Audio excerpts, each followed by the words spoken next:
VP Sara nag-apologize sa mga KOJC members for asking them to vote for you.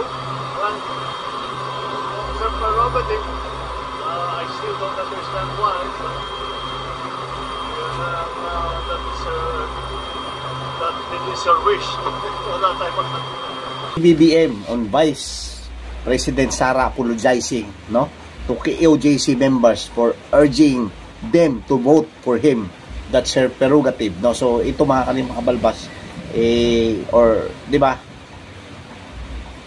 Tingnan natin to mga kababayan,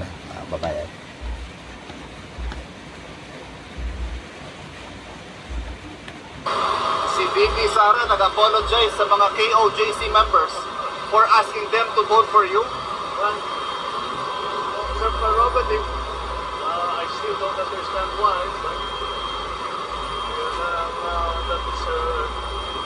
that is your wish. Wala tayo magkakaroon.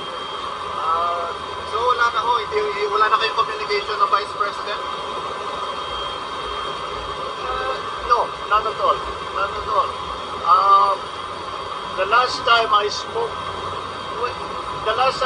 to her was when she handed me her resignation, and we haven't spoken since. And then yung sabi nila lagi, it's all politicking, yung mga lumalabas po na investigasyon. There's even a threat of impeachment against the Vice President.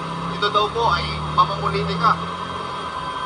I don't know where all of that come from. This is a budget hearing. Well, hindi naman pinag-usapan naman. This is something that every single government agency has to do. So it's a hearing. Well, there's no politics in it. We do it every year. We do it with the same department. We do it.